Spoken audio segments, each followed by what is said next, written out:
같이 기도하시겠습니다.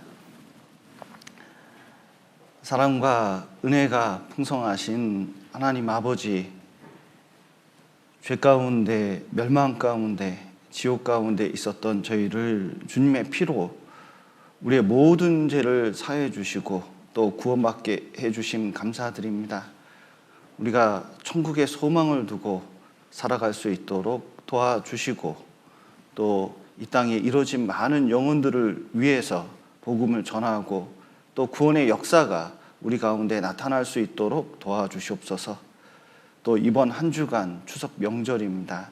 함께 해주시고 또 가족들에게, 이웃들에게 이 복음이 전해질 수 있는 귀한 시간이 될 수 있도록 도와주시고 또 다음 주간 있는 대전도 집회 함께 해주셔서 많은 분들이 참여하고 구원함을 얻을 수 있도록 도와주시옵소서. 또 우리 삶 가운데 여러 고난이 있고 병이 있습니다. 그 가운데 더욱 주를 찾을 수 있도록 도와주시고 또 믿음으로 이겨낼 수 있도록 도와주시옵소서. 오늘 교제의 시종도 주님께 맡기며 예수님 이름으로 기도드렸습니다. 아멘. 고린도전서 10장 보시겠습니다.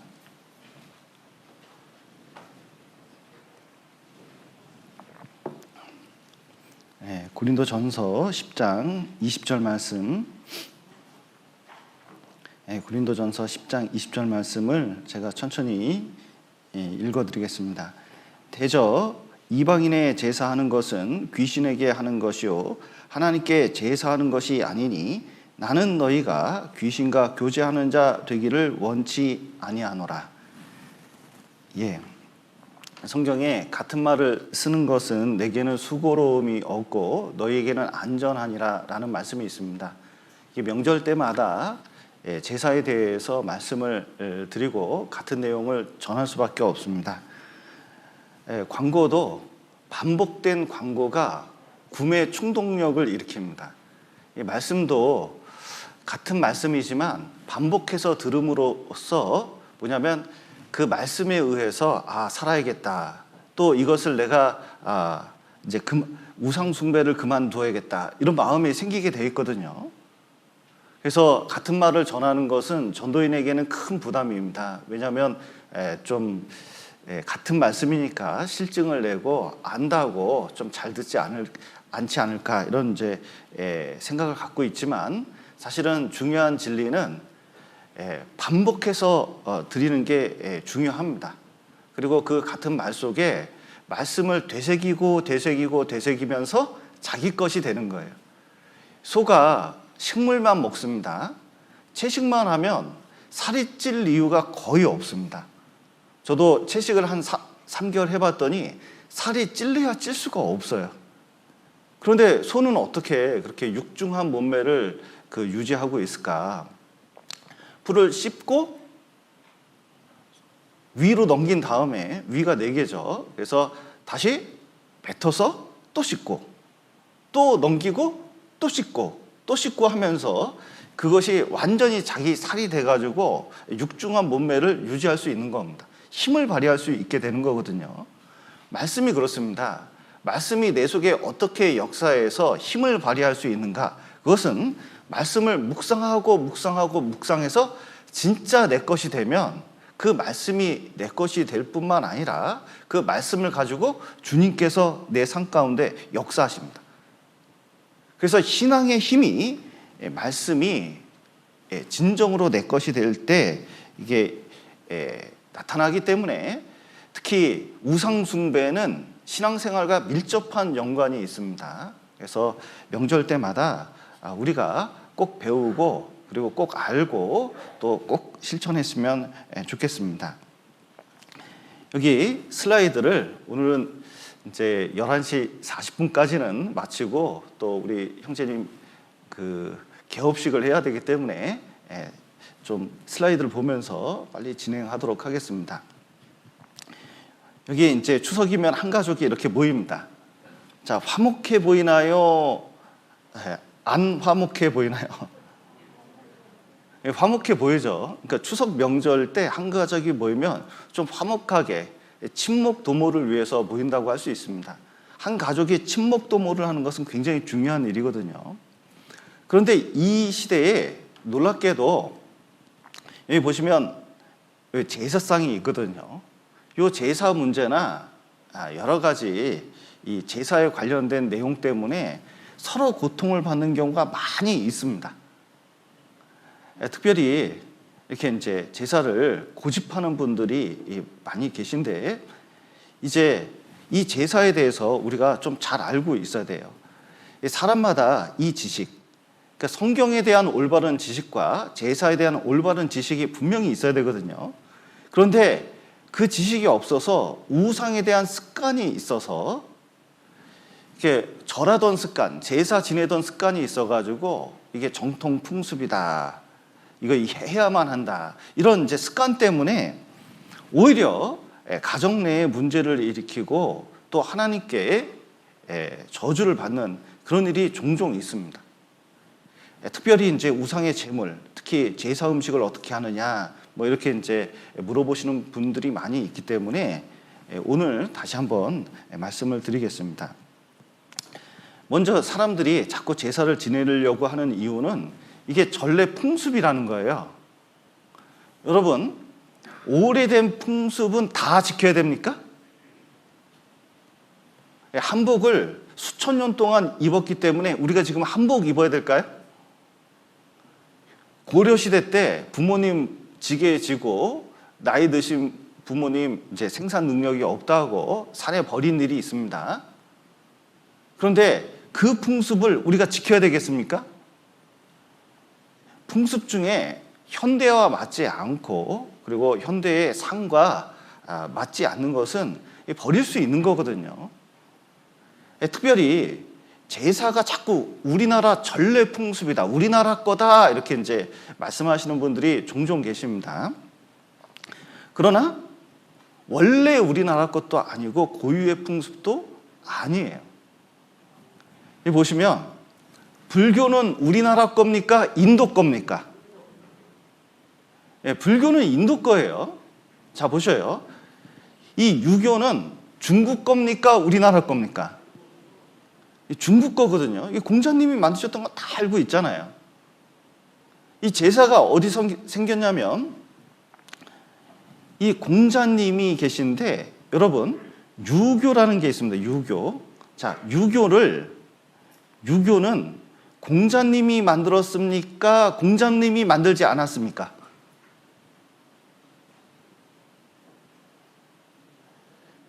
자꾸 이제 옛날 분들은 공자님이 유교를 만든 줄 알아요. 그렇지 않습니다. 공자님은 여태까지 나온 중국에 있는 수많은 철학들을 집대성해가지고 만든 게 유교예요.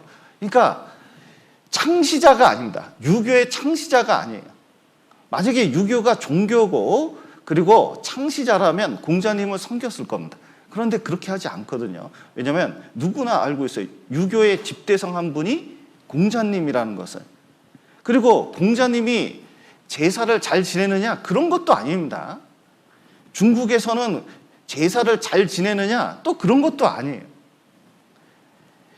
공자님 때에는 원래 그 훌륭한 황제가, 자기 이제 전대 황제가 살아 계신데 그 좋은 거 먹여드리고 존경한다는 의미로 제사를 지냈습니다.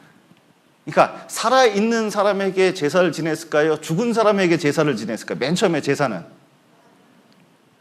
살아있는 사람한테 제사를 지냈습니다.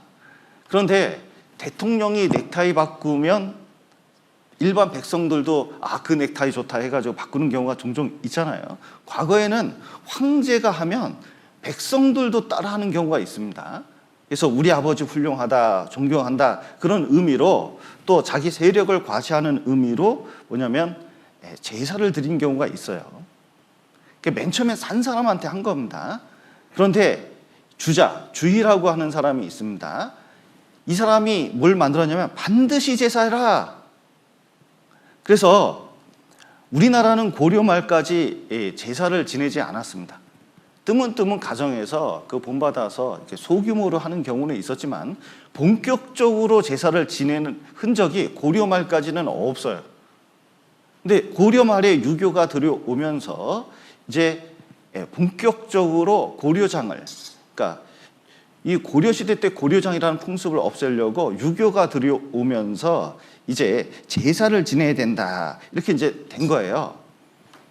그래서 조선 시대 때는 이성계가 집권을 한 다음에 이 제사를 지낼 것을 강력하게 추천했습니다. 누가 추천했을까요? 무학대사가. 그러니까 중이 이렇게 한 거예요. 나는 왜 중이 제사를 이렇게 강조할까? 원래 불교라는 것은 제사를 그렇게 지내는 종교는 아니거든요. 유교도 마찬가지예요. 그런데 왜 이렇게 제사를 강력하게 무학대사가 추천을 했을까? 1번, 제사를 지내기 힘들면 다 어디다 맡겨요? 절에 맡기거든요. 절에 맡기면 뭐니 해도 뭐가 들어와요? 머니가 들어오거든요. 지금도 중들은 제사를 강력하게 권하고 있습니다. 그리고 이성계는 이 제사를 강력하게 원한 것은 이게 정치하고 상관이 있어요. 고대에 갈수록, 여러분, 고대에 갈수록 특징이 있습니다. 자, 지금 시대에서 멀리 고대로 가잖아요. 그럼 가장 큰 특징이 뭐냐면 무덤이 커요. 무덤이 엄청나게 큽니다. 이 무덤의 원조가 뭐냐면 지구라트입니다. 그래서 지구라트가 바벨탑 있는 곳이 지구라트가 바벨탑입니다. 자, 보셔요. 이게 이집트에 가면 피라미드이 되고 잉카 제국에 가면은 또 그 탑이 있습니다. 장수왕 무덤을 보셔요. 피라미드입니다. 완전 피라미드예요. 지구라트가 전 세계에 퍼졌다는 것을 알 수가 있어요. 왜 바벨탑 모양의 이 지구라트 그리고 피라미드 모양이 전 세계에 있느냐? 고대 왜 이렇게 크게 지었느냐? 뭐냐면 바벨탑 이후에 홍수가 있으니까 정말 신이 두렵고, 그리고 저 세상, 영원한 세상이 있다는 걸 사람들이 확실히 알았어요. 노아의 홍수 이후에 그것을 모르는 사람이 없었습니다. 그런데 방법을 달리한 거예요. 무덤을 크게 만들어서 저 세상 가야 된다. 이게 확 퍼진 겁니다. 바벨탑 이후에. 무덤이 커요. 그 이후에 무덤이 큰가 동시에 발달한 게 제사입니다. 왜냐하면 이 바벨탑 지을 때 항상 무서운 게 신이에요. 신이 너무너무 두렵기 때문에 제사를 드려야 된다, 위로를 해야 된다, 신을 달래야 된다, 이런 사상이 있어요. 이 두 가지가 전 세계에 퍼졌는데 중국에 가면 이제 이것이 조상신하고 연결되고 그것이 우리나라까지 들어온 거예요. 그런데 이성계는 이제 이 사람 마음속에 제사 지내고 부모님께 대한 마음이 점점 고려시대 이후에 강력해지니까 이 제사 지낼 때 부모님께도 하지만 누구에게도 절하라고요? 조선 이성계에게도 절하라. 그래서 꼭 제사 음식 중에 빠지면 안 되는 게 있어요. 뭘까요? 대추. 대추는 씨가 하나입니다. 그리고 대추 나무가 이씨를 가리켜요. 이씨. 오얏 이씨 그러잖아요. 이게 이씨를 상징하는 것 중에 하나가 대추예요. 그러니까 씨가 하나다, 왕은 하나다. 그리고 밤을 놓게 돼 있습니다. 밤을 놓습니다. 왜요? 알이 3개예요. 삼정승. 그리고 감을 놓게 돼 있어요. 감을 놓게 돼 있는데 감은 뭘 상징해요? 씨가 6개 있습니다. 그러니까 이씨조선에게 그걸 또 앞에 놓게 돼 있어요. 이씨조선에게 절하고 그 다음에 부모님께 절하는 것이다. 이걸 가르쳐 주려고 제사를 꼭 이런 방식으로만 하게끔 만든 거예요. 그러니까 옛날에는 제사와 정치가 연결이 되어 있습니다. 그래서 이 정치제도로 활용하고 있는 겁니다. 여러분, 지금 제사 드리면서 이씨조선에게 절할 필요 있을까요? 없을까요? 제가 이씨지만 이런 거 할 필요가 없습니다. 할 필요가 없어요. 그리고 이제 이게 오래됐다는 거 강조하기 위해서 이게 중국에서 들어왔다. 그런데 여기 유교나 불교나 도교가 있는데 모든 것의 역사의 시작을 보면 바벨탑부터 시작을 한 겁니다. 그 전에 하나님이 계신 거예요. 그러니까 하나님이 계시기 때문에 이제 뭔가 숭배해야 된다는 사상이 마음에 있는데 그게 중국까지 지나갔어요. 그러면 이렇게 오래될수록 하나님에 대한 생각들이 자, 시간이 멀리 가면 멀리 갈수록 뭐냐면 하나님에 대한 기억이 없어집니다. 그런데 역사 초기에 가까울수록 뭐하고 가까워져요? 하나님에 대한 기억으로 살아있게 돼요. 그래서 여기 바벨탑부터 시작해가지고 전 세계에 흩어졌기 때문에 중국도 고대 문명으로 갈수록 하나님에 대한 기억이 있습니다. 우리나라도 맨 처음엔 하나님을 섬긴 거예요. 그래서 역사 교과에서도 나오는 겁니다. 이건 부인할 수가 없어요. 그러니까 우리나라 역사 초기를 가면 어디로 흘러가요? 이렇게 흘러가서 결국은 여기까지 가는 거예요. 수많은 증거들이 있습니다. 그러니까 기원을 찾아가면 성경이라는 거예요. 그래서 특별히 한자를 보면 이게 성경에서 나왔다는 것을 분명히 좀 알 수 있는 게 상제 그럽니다. 상제, 샹다이 그러는데 이 상제 하나님이라는 뜻이거든요. 중국에는 상제라 그랬어요. 우리는 하느님 보통 그렇게 했잖아요. 그래서 과거에도 우리나라는 그리고 중국도 하나님을 섬겼다. 이것을 볼 수가 있습니다. 그래서 중국 설화 보면 대홍수 설화가 있고 한자를 만들 때 성경의 의미를 담아서 만들었기 때문에 자 보십시오. 배선자 보면 배주자가 있고 8팔자가 있고 입구자가 있어요. 그랬더니 뭐냐면 큰 배, 선 이렇게 됩니다. 여러분 보십시오. 8명이 타면 큰 배예요? 작은 배예요? 작은 배인데 어떻게 큰 배를 갈 때 선자를 쓸까요? 노아의 방주를 가리키는 거거든요. 1번 나를 반 있는데 손수, 배주 8명. 그러니까 8명이 그 배를 타고 이동했다는 것을 보여주고 조자도 보면 흑토에다가 날생, 여기 날생이죠. 그 다음에 입구, 그 다음에 갈지, 흙으로 생기를 불어넣어서 사람을 창조했다는 것을 보여주고 있습니다. 그게 아니면 이게 어떻게 조자가 되냐고요. 또 보시면 밭전자에다가 자, 밭전자 이렇게 보면 4개의 강이 흘렀다는 것이 땅에 4개의 강이 흘렀다. 이게 밭이에요. 에덴 동산을 가리키고 있죠. 또 사내남 보면 밭에서 일을 해요. 에덴 동산에서 수고하고 힘쓰는 사람, 이게 사내남이 되는 겁니다. 그리고 말하는 사람, 이게 가족을 대변해서 말하는 사람이다. 형이다. 이렇게 돼 있고 보일씨가 있는데 자 보십시오. 이 보일씨가 하나님을 가리키는 단어, 제단을 가리킵니다. 그래서 여기 보시면 에덴 동산에 안개만 풍성했잖아요. 비우자가 있습니다. 거기 입구자 3개 있는데 살아계신 하나님 3분을 가리키는 거예요. 그리고 여기 이제 2사람이 있는 것을 가리키잖아요. 에덴 동산을 가지고 거기에 역사하는 구름 모양 가지고 성령 영자를 딴 겁니다. 특별히 보십시오. 그 증거가 있냐? 한자가 그것을 보여주고 있고, 그러니까 성경이 중국에 영향을 주고 제사에도 영향을 줬다는 걸 보여주는 겁니다. 중국도 하나님께 제사를 지냈어요. 그래서 천단공원이라는 게 있는데 여기 가보면 엄청난 단이 있는데 먼저 중국 황제가 어디다 제사를 지내요? 제사 지낼 때? 하늘에 하나님께 제사를 먼저 지냈어요. 여기 천단공원이 있습니다. 여기 북경에 가시면 한번 꼭 가시면 좋을 것 같아요. 여기. 그래서 여기 논어를 보시면 논어 읽어보셨어요? 예. 제 고등학교 때 한번 논어를 읽어봤는데 이 공자님께서 논어에 보면 어떤 신을 섬겼는지 나타나 있습니다. 그런데 놀랍게도 공자는 천신, 그러니까 하나님을 믿었다는 게 이제 여기 나와요. 여기 보시면 8일편, 논어의 8일편에 보면 13장에 보면 이제 그 한자는 너무 어렵기 때문에 그 내용을 이렇게 풀어서 쓴 겁니다. 왕손가가 물었는데 아랫목신에게 잘 보이기보다는 차라리 부뚜막신에게 잘 보이라는 속담인데 무슨 말입니까?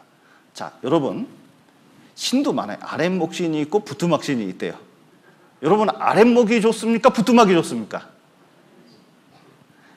그런데 공자님께서 그거 둘 다 아무것도 아닙니다.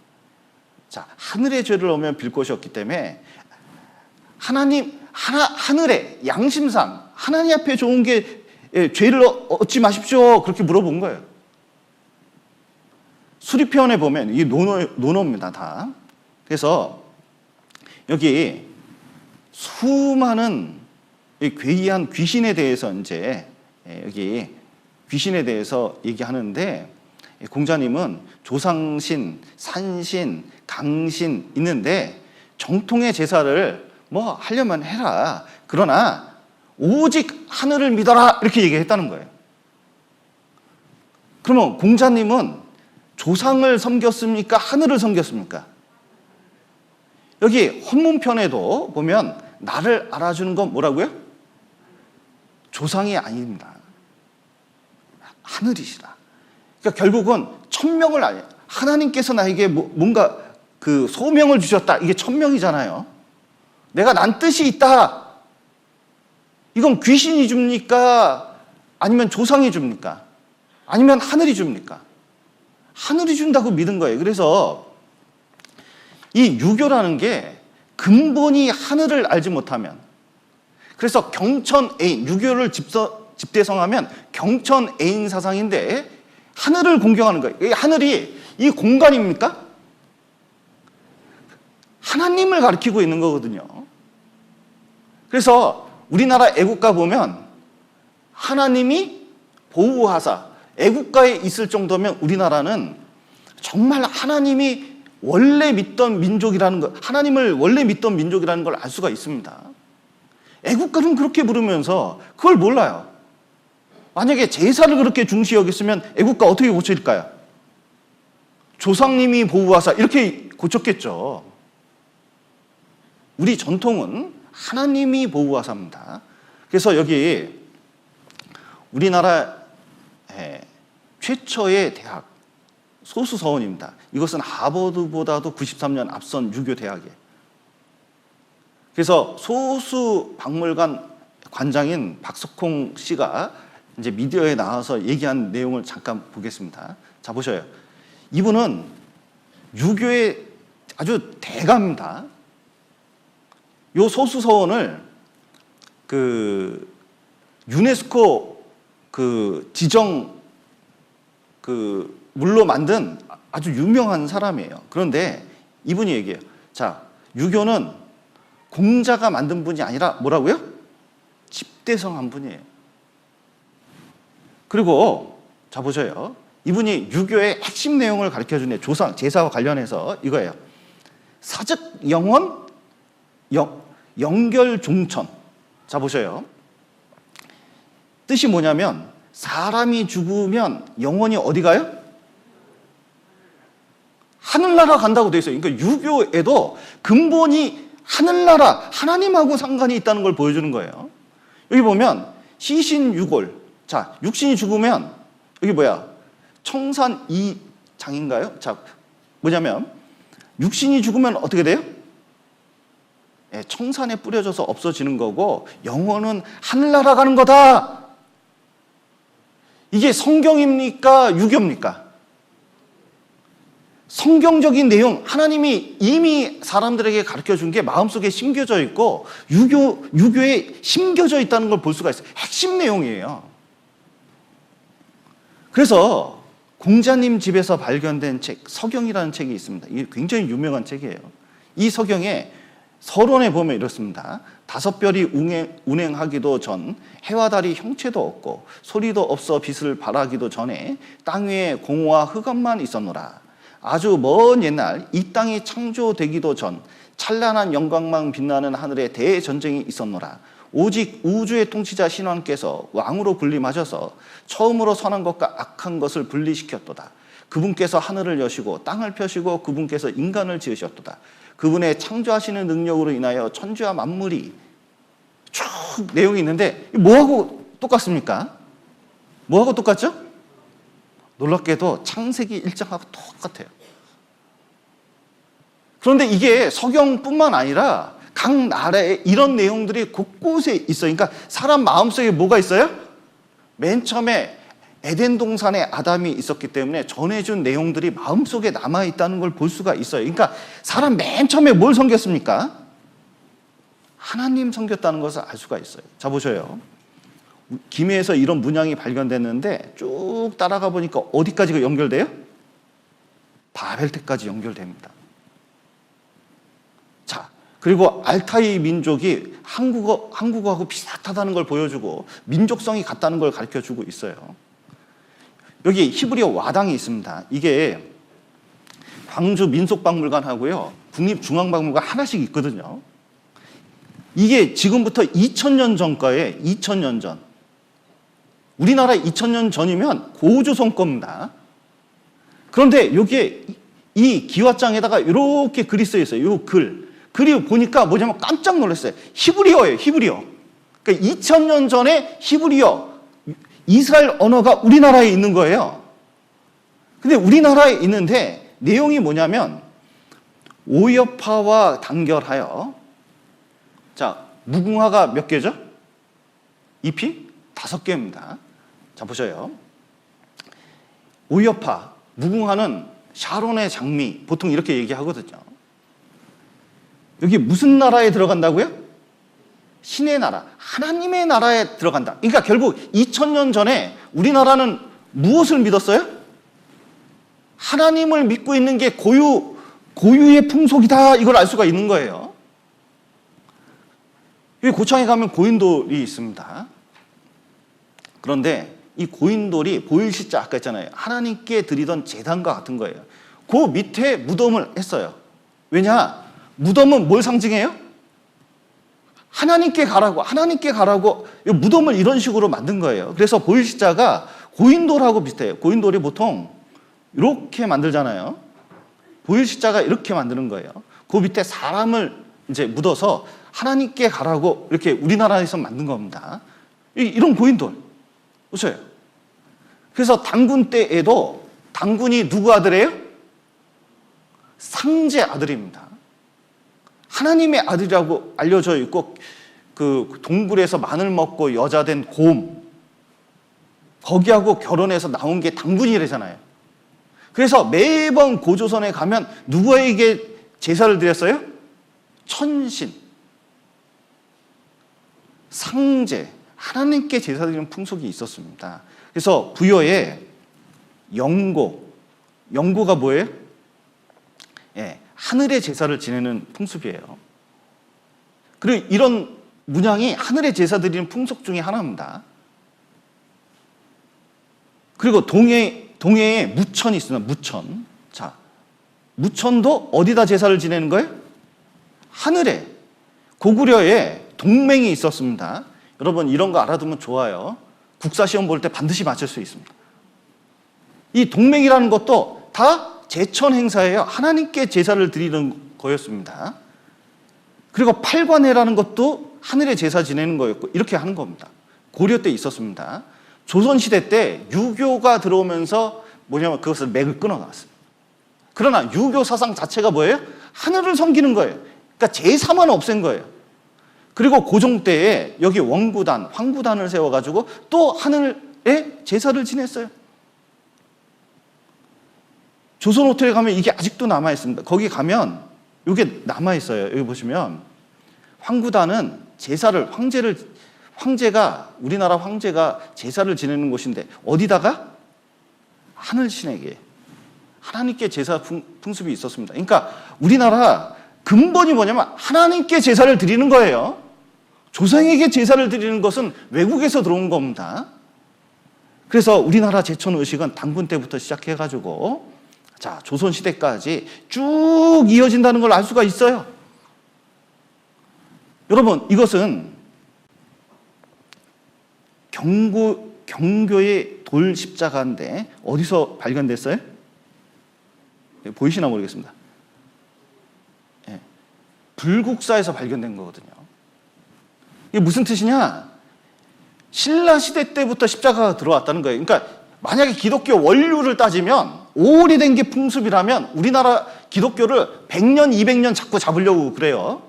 그러나 기독교 들어온 원래 역사를 따지면 불국사에서 십자가가 발견될 정도로 과거부터 들어왔어요. 그래서 고대 한국과 경교 그랬는데 이 경교는요, 당나라 초반에부터 시작해서 우리나라 발에서부터 이렇게 들어왔다는 것을 증거가 있어요.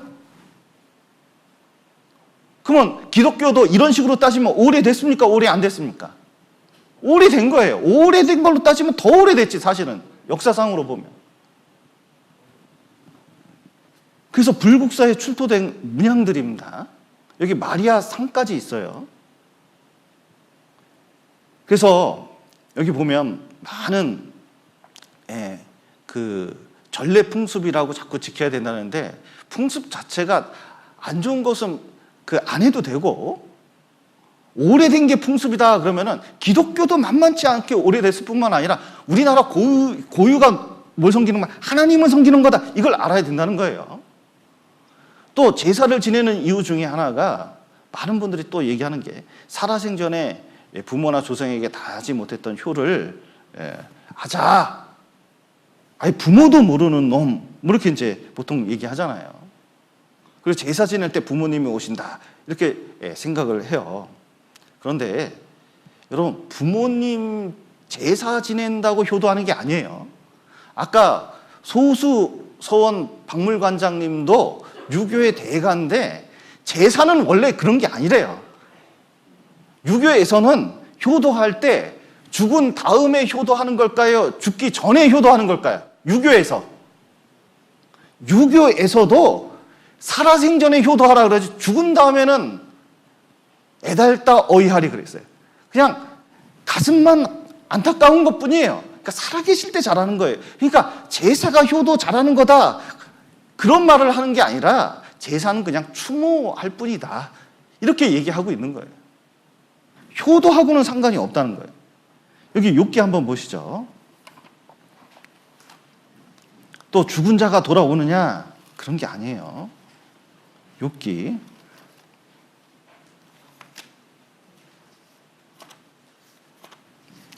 7장입니다.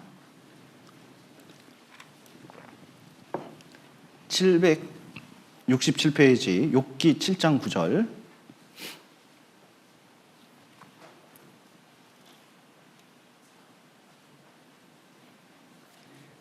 (7장 9절) 10절을 제가 천천히 읽어드리겠습니다. 구름이 사라져 없어진 같이 음부로 내려가는 자는 다시 올라오지 못할 것이요, 그는 다시 자기 집으로 돌아가지 못하겠고 자기 처소도 다시 그를 알지 못하리이다. 자, 죽은 영혼이 다시 집으로 옵니까? 못 옵니까? 못 와요. 못 와요. 그래서 자꾸 성경에서는 대저 이방인의 제사하는 것은, 자, 부모님께 하는 겁니까? 귀신에게 하는 겁니까? 귀신에게 하는 거라. 놀라운 것은 부모님은 딴 데 가 있고 부모님을 죽인 귀신에게 절하는 거하고 똑같다는 거예요. 그래서 한국 사람이 제사하는 것은 귀신에게 하는 것이요, 이렇게 해석이 가능한 겁니다. 그래서 여기 절하면 놀랍게도 여기에 부모님이 와 계시면, 자 보셔요.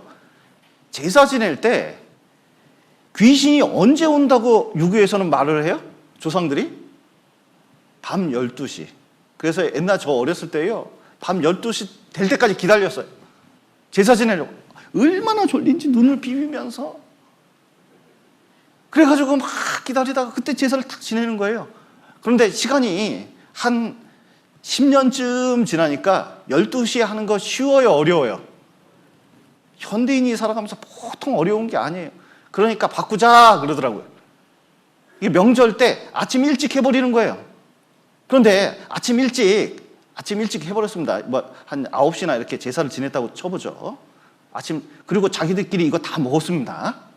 그리고 밤 12시에 자기 부모님 오셨어요. 그러면 보니까 다 없네? 그러면 이게 제사가 맞습니까? 틀립니까? 이거 희롱하는 거지. 희롱하는 거죠. 제사밥 얻으러 먹으러 왔다가 제사밥 먹어요? 못 먹어요? 못 먹는 거죠. 아니, 그리고 생각을 해보셔요. 여기 부모님이 계셔요. 부모님이 계셔요. 그러면 부모님이 진짜로 오시면 365일을 해드려야 됩니까? 하루만 해드려야 됩니까? 어떻게 생각하셔요? 진짜 오면 365일을 해도 부족해요. 그런데 자 보세요. 부모님이, 여러분이 부모님이에요. 자식이 있는데 제사를 안 치렀다고 부모님 같으면 저주를 내립니까? 계속 잘되게 응원을 할까요?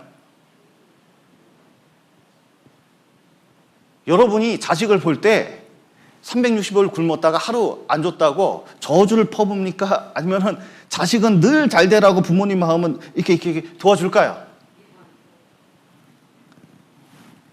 여러분, 부모님이 제사밥 먹으러 다니는 게 아니에요. 그러니까 이것은 그냥 자식들 부모님께 미안하니까 추도하는 의미로 하는 것뿐이에요. 그러니까 추도만 하면 돼요. 그런데 자 보셔요. 제문을 쓰고 촛불을 켜고 막 이걸 날리고, 이것은요, 이게 부모님 섬기는 거라고 이렇게 얘기를 하지만 사실은 진정으로 부모님을 섬기는 게 아니라 이게 제사 형식을 빌어서 우상을 섬기는 거하고 똑같은 거예요. 우리는 부모님을 섬겨야지 우상 숭배가 되면 안 돼요. 그래서 실제로 이런 거 많아요. 살아계실 때는 불효하더니 돌아가시고 난 다음에 효도하겠다고 잔뜩 차려놓는 거 있어요. 여러분 보셔요. 살아있을 때 이만큼 차리면 부모님 좋아할까요? 싫어할까요? 아이고, 이렇게 막 차려주고 돈도 드리고 하면요, 얼마나 좋은지 몰라요. 살아있을 때는 이런 것도 제대로 못하더니, 그런 것도 아까워하더니 돌아가시면 이렇게 많이 하는 거예요. 완전히 청개구리랑 비슷한 겁니다. 근데 청개구리 얘기 아셔요? 청개구리가 말을 그렇게 안 들었대요. 아기 청개구리. 이쪽으로 가면 저쪽으로 가고, 저쪽으로 가면 저쪽으로 가고. 그리고 한번 개굴개굴 해봐라 그랬더니 자기는 굴개굴개굴 그렇게 하고, 그러니까 얼마나 속상해요. 그렇게 부모님이 청개구리 고쳐보려고 그렇게 애를 썼는데 그렇게 말을 안 듣다가 죽어버렸대요. 그러니까 죽기 직전에 엄마가 얘기했잖아요. 이게 아무리 생각해도 얘가 나를 산에다 안 묻고 냇가에 묻을 것 같아. 그래서 쓸려 내려가잖아요. 그래서 얘기를 했답니다. 얘야, 냇가에 묻어라. 그래가지고 엄마 돌아간 다음에는 또 그런 말은 들어. 그래서 냇가에 묻었대잖아요. 어느 날 비가 많이 와가지고 쓸려 내려갔대요. 그다음부터 청개구리가 울었대잖아요. 개굴 개굴 개굴 개굴. 지금까지 개굴 개굴 그러고 있대요. 슬퍼서. 그런데 여러분, 우린 청개구리 되면 안 됩니다. 이게 옳은 게 아니에요. 이거 진정한 효가 아니에요. 사실은 부모님을 가장해서 우상을 섬기면 이것은 부모님 위치를 섬기는 위치에 놨잖아요. 이게 하나님 위치에, 우상의 위치에 놓는 거예요. 부모님을 우상으로 만드는 거예요. 이게 죄입니다. 이게 큰 죄예요. 이게 아무것도 아닌 게 아니에요. 그래서 이런 자리에도 이렇게 가가지고 이제 절하고 그렇게 하는데, 지금 코로나 때문에 이렇게 못 모이잖아요. 이때 제사에 대해서 올바로 배우는 게 되게 중요해요. 그리고 자, 이게 부모님이 먹는 게 아니라 보시죠? 여기 누가 먹고 있죠? 자기들끼리 먹고 있는 거예요. 그러니까, 그리고 잘 생각해 보셔요. 여기 보면 음식이 이런 거 막 차려놨는데, 이런 거 요즘 먹습니까? 안 먹습니까? 이게 어르신들이요, 옛날 분들은 손이 커가지고, 큰 집은 손이 커가지고 엄청 많이 해요. 이때 그 기름진 거, 전 부치는 거, 막 전 부치냐고 난리, 전부터 막 새벽부터 전 부치고 막 난리예요. 그런데 요즘은, 옛날에는 농사철이 있어가지고 이렇게 이제, 옛날에는 진짜 못 먹고 살았거든요. 추석 때 한꺼번에 먹는 거예요. 기름기 있는 거, 뭐 나물도 묻혀가지고 먹고 이게 잔뜩 먹는 게 이 추석 때 이렇게 제사상 이렇게 차려가지고 먹었어요. 그런데 여러분, 요즘에 이런 거 잘 먹습니까? 안 먹습니까? 잘 안 먹어요. 근데 또 옛날 습관이 있어 이거 잔뜩 해요. 근데 요즘 가족도 대가족이 아니라 끼껏해야 5명, 6명, 심지어는 2명 사는 경우도 있잖아요. 손님 온다고 잔뜩 해요. 그러면 이거 어떻게 해요? 갈 때 싸줘도 남아요.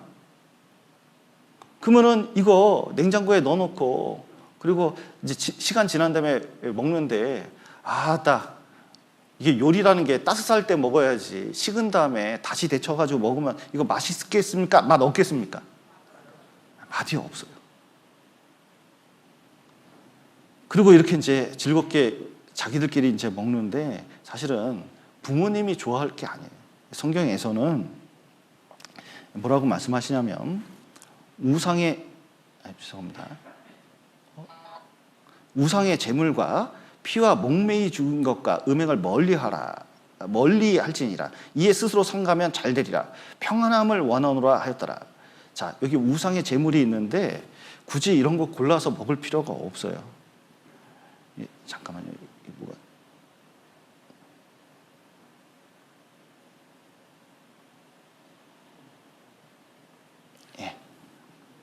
여기 보시면 그래서 이런 이제 제사를 통해서 이게 이제 귀신에 대한 두려움과 또 이 가족의 위계 질서를 잡는다고 그러는데요. 자, 보세요. 이 제사 때문에 가족의 위계 질서가 좀 쓸까요? 여러분, 이게 명절 때 이렇게 모이면 진짜 중요한 게 뭐죠?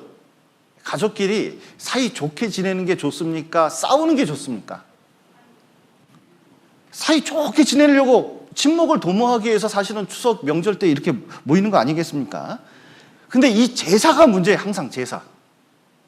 왜냐하면 어르신들의 생각 속에 제사하고 유산 분배하고 연결되어 있어요. 그래서 이상하게 유산 분배하고 연결되어 있으니까 자, 여기 5자식이 있으면 누구만 자식이에요? 이 5째 중에 누가 자식입니까? 다 내 자식이잖아요. 맞습니까? 네. 자, 여기 이제 첫 아들이 있습니다. 첫째 장남. 저도 첫째 장남이거든요. 자, 나머지 이제 딸하고 아들들이 있어요. 그러면은 똑같이 가족들이거든요. 근데 제사를 물려받는 큰아들에게 뭐냐면 이게 재산을 분배를 하려고 하는 거예요. 그런데 현대법이 그렇지 않아요. 현대법은 n분의 1이거든요. 현대법은 n분의 1이에요. 그런데 제사하고 이거 연결해가지고 어떻게 해서든 유산 문제를 이렇게 나눠주려고 그러니까 여러분 보시죠. 이것 때문에 형제들끼리 재산 다툼 할까요? 안 할까요? 만나면요. 말은 못하고 속상해요. 그러면요. 속상하면 딴 거 가지고 트집 잡아서 싸울 수가 있어요. 그럼 가족끼리 제사 때문에 재산 분배나 이게 연결돼 있어가지고 얼마나. 그리고 여러분 아들이 고명아들이에요. 그리고 종갓집 장손이요. 그러면 여러분 같으면 시집 보냅니까? 시집 안 보냅니까? 요즘은요. 진짜 이런 식으로 나오면 장가 못 갑니다. 제가 그걸 들었어요. 설교하러 기차를 딱 탔는데 외동아들, 엄마만 있는 외동아들이거든요.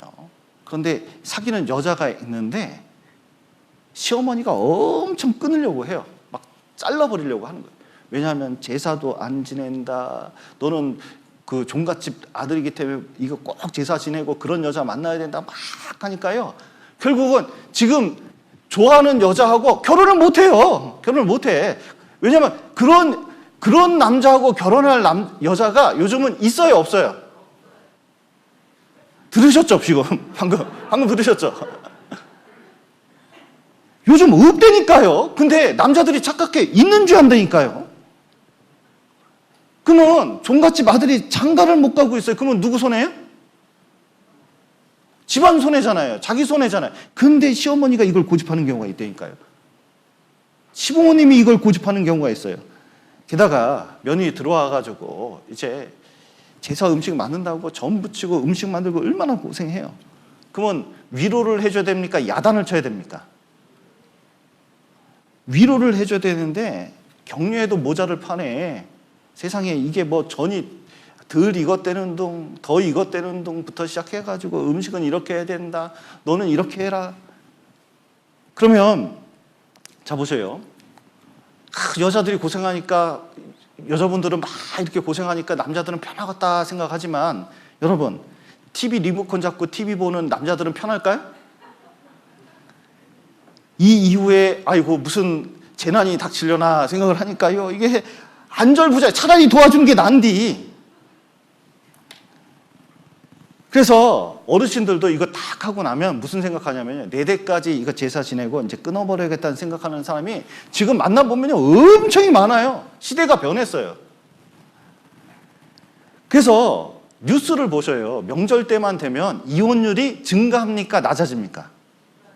대폭으로 증가한다고 되어 있거든요. 왜냐하면 제사가 가족 불화의 원인이 되고 그리고 고통을 주는 경우가 많이 있기 때문에 그래요. 진짜 친목을 다질 것 같으면요. 모일 수 있는 걸 만들어야 돼요. 제사만 자꾸 매달리지 말고 요즘은 여행 가는 방법도 있어요. 제가 어제 목사님 한 분하고 이제 통화를 했는데 명절 때 뭐 하세요? 그랬더니 자기는 가족들이 다 구원받았는데 형이 구원을 안 받아서 3일 동안 사택에 있으니까 그냥 교회당에 성경 강연에 틀어놓고 2박 3일로 그 수양회 한대요. 딱 그 생각을 못했네. 수양회 해야 되는데. 아니, 그렇게 전도가 되는 거예요. 얘기를 잘 해가지고. 왜냐면 나머지가 구원을 받았으니까. 또 어떤 가정은 이렇게 물어보면 추석 때 뭐예요? 그러면 자기들은 찬양대회 한대요. 찬양을 하고. 또 어떤 분은 윷놀이 해요. 그러니까 어떤 분은 가족끼리 어디 가가지고 그냥 펜션 하나 빌려가지고 이렇게 이제 먹고 온다는 거예요. 차라리 그 제사 음식 마련하는 돈으로 이거 쓰면요 충분히 쓰고도 남아요. 특히 추석 때는 여행 가는 사람이 그렇게 많지는 않거든요. 그리고 요즘은 점점 이제 달라지는 게 이 코로나 때문에 그렇지만 추석 명절 이렇게 딱 끼어 있으면 다 어디 가요? 옛날에는 인천공항으로 해서 해외에 가는 거예요. 왜냐하면 알고 보니까 그 비용이 제사 음식 마련하고 이런 것보다 훨씬 낫고 친목을 도모하는데 훨씬 낫다는 거예요. 추석을 노동에 그리고 마음의 고통을 받는 시간을 만드는 것보다는 마음의 평안을 갖고 휴식할 수 있는 기회를 만드는 게 훨씬 현대에 맞다는 것을 알게 되는 겁니다. 그리고 사람들이 왜 제사를 지내냐면 이 막연한 종교심 때문에 그렇거든요. 이 막연한 종교심이라는 게 이런 거예요. 제사하고 큰아들과 관계 있다고 생각하는 거예요. 그래서 제문이나 뭐 이렇게 해서 쫙 태워가지고요. 촛불 위에 슉슉슉슉 잘 올라가면 뭐라 하냐면 야 우리 아들 잘 될 거야. 근데 샥 올라가지 않고 훅 떨어졌어요. 그러면 뭐라고 생각해요? 음에 이거 다시 해야 된다고. 어리석은 겁니다. 여러분 제사 드리고 우상 숭배에서 성공한 사람이 없어요. 여기 보면 절한다는 게 예배한다는 뜻이기 때문에 절하면 안 되는 겁니다. 절이 아무것도 아닌 게 아니에요. 여기 하나님께 절하고 돼 있잖아요. 이게 예배한다는 뜻이에요. 하나님은 무슨 하나님이라고요? 질투하는 하나님이라고 하셨습니다. 왜냐하면 자 보세요. 어떤 그 남녀가 결혼을 했어요. 그런데 그 여자가 얘기하는 거예요. 남편한테. 아니 전에 사귀던 남자가 있는데 아유 좀 그래서 그냥 우리 아랫방 주면 안 될까? 이렇게 얘기하면 남편이 그걸 드리겠습니까? 당장 야단 나겠습니까? 당장 야단 나죠. 그건 가정을 깨자는 얘기잖아요. 다른 신에게 절하는 것은 하나님을 섬기지 않고 이걸 악을 행하는 겁니다. 이거 보통 문제가 아니에요. 자 보세요. 이게 이해가 되셔요? 소에게 절을 한다? 우리 집사님 한 분은 이거 보면 아유 저놈 잘 키워서 팔아먹어야겠다 이렇게 생각하실 거예요. 소에게 절하를 한다는 게 말이 돼요? 그런데 과거에 이집트에서는 소에게 절하는 게 지금 그 인도에서는 소에게 절하는 습관이 있습니다. 그들은 아주 고귀한 행동으로 보고 있어요. 그런데 자 보세요. 인도에서는 이렇게 하죠. 그리고 두꺼비한테. 그런데 이런 것은 다 수곡물이에요. 자 보세요. 이거 깎는데 이렇게 깎아가지고 여기다는 절을 하고 나머지 조각, 나무 조각은 불 피우고 떡도 굽게 해요. 이런 데만 절하는 거예요. 그런데 나머지 돌이나 나머지 종이나 이런 것은 절하지 않잖아요. 똑같은 종인데 어떤 건 태워버리고 어떤 것은 절하고. 사실은 아무것도 아니라는 거예요. 아무것도 아니에요. 제가요 신문 기사를 봤어요. 신차를 샀는데 여기 절하다가 이 차가 움직여야 된다, 생기가 있어야 된다, 시동 걸어놓고 제사를 지낸 거예요. 그런데 그게 급발진해가지고 죽은 사건도 있습니다. 자 보셔요. 우상 숭배를 하면은 반드시 심판이 있습니다. 여러분 이스라엘이 왜 멸망했습니까? 왜 멸망했을까요? 전력이 약해서, 민족 수가 약해서, 그리고 잘못 전략을 지어가지고, 그리고 군비 경쟁을 져서 다른 나라의 도움을 받지 못해서 그런 거 아닙니다. 딱 우상 숭배, 성경에서 반복해서 말하고 있잖아요. 얼마나 처절하게 망했는지 몰라요. 여기 신명기 8장을 보시죠.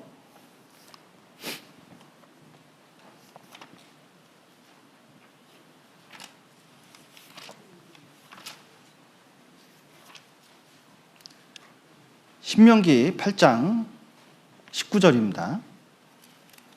구약성경 275페이지 신명기 8장 19절입니다.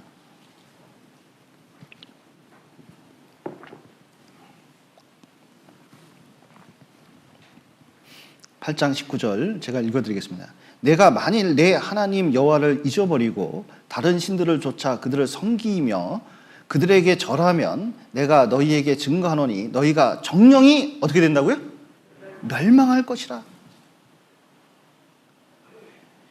어떤 분이 그 무당들 그리고 제사를 지속적으로 지내는 사람들을 이렇게 조사해 봤습니다. 자녀 중에 장애인이나 불구자가 그렇게 많다는 거예요. 그리고 잘 생각해 보십시오. 우리나라에 아주 보수적인 그 마을이 있어요. 상주와 경주입니다. 옛날에 경부고속도로 뜰 때 상주 통해서 부산까지 가면 금방 가거든요. 근데 이걸 대구로 돌렸어요. 경부고속도로가 희한해요. 이렇게 돼 있어요. 왜 그러면 상주 사람들이 그렇게 반대했대요. 상주 농산간 고속도로 이 뚫을 때도요. 야, 그거 허가받는데 시간이 엄청 걸렸어요. 왜냐면 상주 사람들은 아주 이게 유교에 쩌들어 있어가지고 그때 당시만 해도 남의 것들이 들어오면 안 된다는 거예요. 박지원의 열암일기 보면 조선에서 박지원을 이 청나라 때에 보냈거든요. 사신으로 보내는데 가봤더니 얼마나 발달되어 있는지 몰라요. 그래서 그런 내용을 아주 자세히 기록을 했어요. 그런데 답답한 것은 유교주의들이기 때문에 청나라 황제가 그 중국 본토 사람이 아니잖아요. 몽골 사람이잖아요. 청나라가 몽골이 지배해가지고 이렇게 여진족이었나? 헷갈리네요. 갑자기 역사를 깜빡했습니다. 근데 하여튼 지배를 당하니까 무시를 한 거예요. 근데 열암일기에 보면요. 청나라가 얼마나 발달된지 썼는데 그거를 조선에 돌아와서 열암일기를 탁 우리나라 조선 왕에게 보여줬더니 이거 금서로 만든 금서. 왜냐하면 조선보다 유교를 숭상하지 않는 나라가 발달되는 걸 허락을 안 하는 거예요. 참 희한하죠. 근데 쇄국 정치 해가지고 우리나라 어떻게 됐어요? 일제에게 식민지 생활했잖아요. 조상을 섬겨서 조상이 막아주면 그런 일이 생기겠습니까? 그런데 우상을 섬기면 반드시 대가가 따라요. 저는 일본을 보면서 일본이 얼마나 부강한 나라고 열심히 일을 한 나라였습니까? 근데 정치인들을 보면 우상을 섬겨요. 그러니까 최근에 보면요, 희한하게 하나님께서, 우리나라는 점점 하나님 믿잖아요. 이 하나님께서 이상해요. 태풍도 돌려버려요. 난 요번에 이런 태풍은 처음 봤어요. 태풍이 오다가 분명히 우리나라 통과하거든요. 야, 추수때 큰일 났다. 기도했어요. 왜냐면 농사 짓는 분들이 우리 교회에 많잖아요. 제가 아주 진하게 하나님께 기도했죠. 그랬더니 상해 통 맞더니요, 어떻게 되냐면 이게 태풍이 가다가, 여러분, 저는 한 번도 못 봤어요. 뒤로 가요, 뒤로. 태풍이 오다가 뒤로 간다니까요. 뒤로 가다가 세력을 키우더니 이게 분명히 우리 정읍 쪽으로 가게 돼 있거든요, 코스가. 방향을 바꿔가지고 어디로 간지 아세요?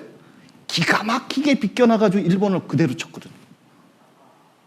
제가 일본을 미워해서 그렇게 하는 말이 아니라 자꾸 우상을 섬기면, 지금 일본에요, 재앙이 얼마나 많은지 몰라요. 우상의 대가라니까요.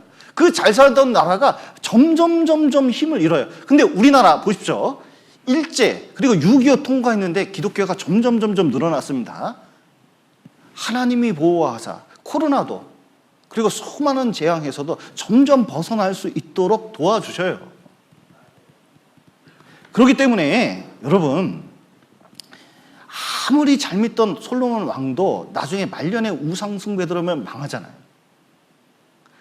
아무리 약간 아사 같은 왕도 하나님을 숭배하니까 점점 강해졌습니다. 우리가 이 마지막 시대에 뭘 섬겨야 되냐면 하나님 믿어보셔요. 제발 부탁이 믿어보셔요. 그리고 우상을 철폐하는 게 자손이 잘 되는 경우에, 왜냐하면 출애굽기 보셔요. 출애굽기 20장 10계명에 나와 있습니다. 10계명에.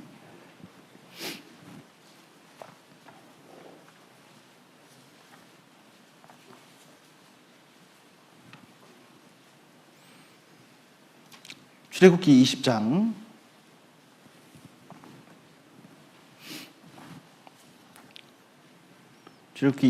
4절 제가 읽겠습니다. 너를 위하여 새긴 우상을 만들지 말고 또 위로 하늘에 있는 것이나 아래로 땅에 있는 것이나 땅 아래에 물속에 있는 것에 아무 형상이든지 만들지 말며 그것들에게 절하지 말며 그것들을 섬기지 말라. 나 여호와 너희 하나님은 질투하는 하나님인즉 나를 미워하는 자의 죄를 갚되 아비로부터 아들에게로 3, 4대까지 이르게 하거니와 나를 사랑하고 내 계명을 지키는 자에게는 1000대까지 은혜를 베푸느니라. 자, 보십시오.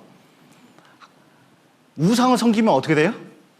자기 때만 망하는 게 아니에요. 몇 대까지 망한다고요? 3, 4대가 망합니다. 저는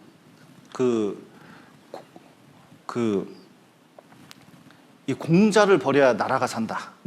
공자가 나라를 망하게 한다. 이게 성균관대학교의 유교와 중국어를 능통한 사람이 쓴 책이에요. 그 사상이 얼마나 이 지방과 나라를 망하게 할 수 있는지 아주 자세히 써 있어요. 이 시대하고는 안 맞아요.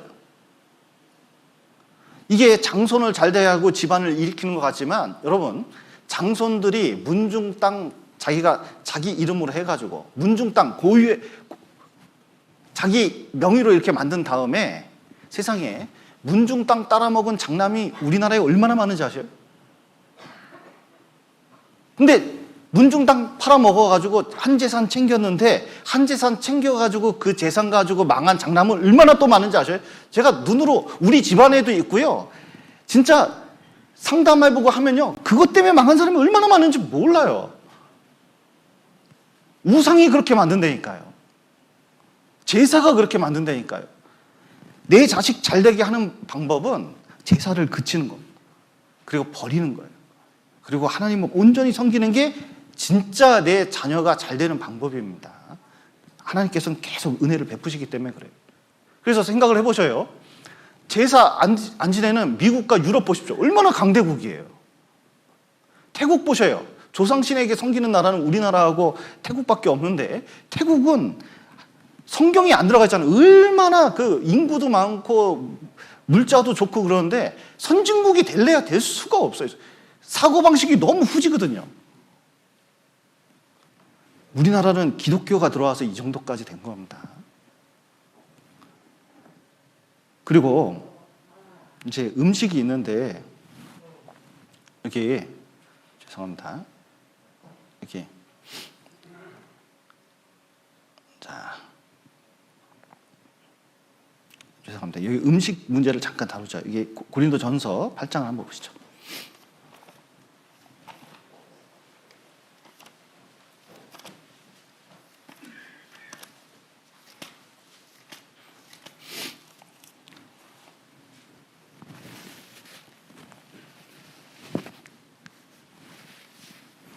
고린도전서 8장 7절입니다.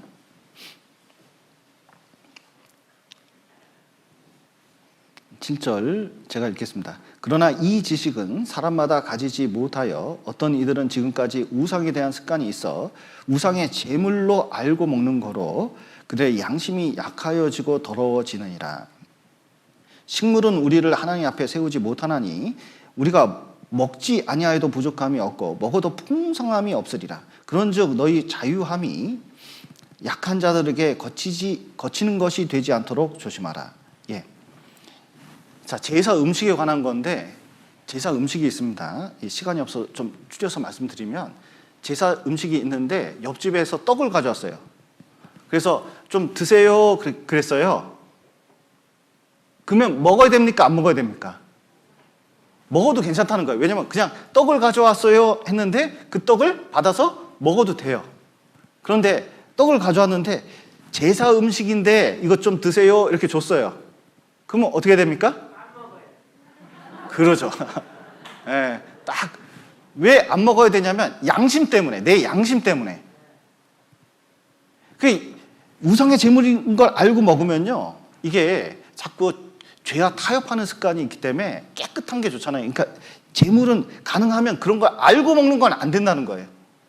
그래서 아이고 우리 집은 믿는 집안이라 잘 안 먹어요 이렇게 하면은 이제 사이가 나빠질 수도 있으니까 받았다가 딴 사람 주든지 아니면은 그냥 버려버리든지 그냥 죄송한데 우리는 이제 제사 음식은 안 먹어요 이렇게 얘기하는 것도 나쁘지는 않겠습니다. 그리고 제사 지낸 다음에 자 음식을 이렇게 나눠요. 나누는데 제사 음식하고 섞는 경우도 있습니다. 섞는 경우가 있는데 국이나 밥이나 뭐 이런 것이 섞이는 경우가 있어요. 그럴 때는 쫙 상을 차리면 먹어요, 안 먹어요?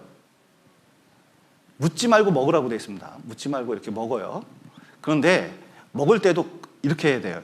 이게 분명히 제사 음식인 걸 알고 먹으면 안 돼요. 예를 들어서 이렇게 사과 같은 거나 이런 거 같으면 위를 치잖아요. 그런 것을 골라서 먹어야 돼요, 안 먹어야 돼요? 먹을 필요 없어요. 그런 건 먹을 필요가 없어요. 그냥 섞어서 먹어서 아무 문제 없는 것만 이렇게 먹어요. 근데 먹는데 갑자기 야, 네가 먹는 것 내가 아까 제사하던 음식인데 너한테만 줬지. 이렇게 하면 어떻게 돼요? 숟가락을 놓는 게 낫습니다. 그리고 좀 자매님들이 좀 지혜롭게 하는 게 좋아요. 아니, 우리는 이게 제사 음식보다는 이렇게 따로 내가 이렇게 해놨어요 하면서 이렇게 주는 게 차라리 나아요. 왜냐하면 양심의 문제가 있기 때문에 그런 거예요. 그래서 합당한 자세는 너무 이게 제수 음식을 골라서 먹는 것은 좋은 것이 아닙니다. 그리고 여기 이제 마태복음에 있는 것처럼 보라 내가 너희를 보냄이 양을 이리 가운데 보낸 것과 같도다. 그러므로 너희는 뱀같이 지혜롭고 비둘기같이 순결하라 그랬는데 이제 명절 때 아무리 이제 믿음이 좋다고 하지만 싸우면 됩니까? 안 됩니까? 또 싸우는 것도 안 돼요. 이거 그리스도인이 참 어려운 것 중에 하나가 그래서 이 변론하는 건 좋은 방법이 아닙니다. 그러니까 싸우는 건 좋은 게 아니에요. 근데 변증은 할 수가 있어요. 변증이 뭐냐면 웃으면서 자기 믿음에 대해서 당당히 내세우는 건 할 수가 있어요. 그러나 싸우는 태도로 하면 안 됩니다. 그래서 웃어서 이렇게 이제 만약에 음식 차리면 음식 차리는 거 도와줄 수 있어요, 없어요? 예, 도와줄 수 있어요. 그리고 부모님께 다른 방법으로 잘 해드리고 또 돈도 드리고 그러면은 많은 것들이 해결되는 게 많이 있어요. 그리고 특히 코로나 때 그리고 세월이 지나가면서 제사에 집착하는 사람들이 많이 없어졌습니다. 오히려 그 가운데 내 신앙을 딱 제사 안 지내고 그러면 자꾸 묻잖아요. 그러면서 물으면서 이 신앙에 대해서 얘기해주고 구원받은 것을 얘기해주고 또 이거 한번 들어보라고 얘기할 필요가 있어요. 그리고 제사가 꼭 좋은 것만은 아니라고, 사실은 이 가정의 문제를 일으키는 면도 있다고 가르쳐주면서 더 다른 방법으로 다음번에는 뭐 여행을 가자는 둥, 다음번에는 좋은 걸 먹자는 둥, 다음번에는 무슨 대회를 하자는 둥, 이렇게 하면서 친목을 다지는 쪽으로 자꾸 방향을 돌리게끔 만들어주는 게 꼭 필요할 겁니다. 그래서 꼭 추석 때에 우리가 자칫 잘못하면 아이들도 넙죽 절하는 경우도 있고, 자기도 생각지 못하게 내 자식이 절하는 경우도 있고, 여러 형태가 있을 수 있기 때문에 이때 좀 신앙을 좀 알고 잘 지키고 그리고 복음을 전할 수 있는 기회가 됐으면 좋겠습니다. 같이 기도하시겠습니다. 사랑과 은혜가 풍성하신 하나님 아버지, 죄 가운데 있었던 저희를 주님의 피로 구원하시고 또 몸된 교회 가운데서 교제하며 전도할 수 있도록 도와주신 감사드립니다. 다음 주간 있는 대전도 집회 함께 해주시고 또 인도할 영혼을 붙여주시고 하루라도 한 번이라도 들을 수 있도록 도와주시옵소서. 또 추석 명절 때에 우리가 더욱 본이 돼서 가족들에게 친목을 도모하고 그리고 주님의 사랑을 나타낼 수 있도록 도와주시고 또 우리가 신앙을 지킴으로 주님께 복을 받고 또 우리 가족에게도 복이 전해질 수 있도록 도와주시옵소서. 오늘 귀한 시간 허락하신 감사드리며 예수님 이름으로 기도드렸습니다. 아멘.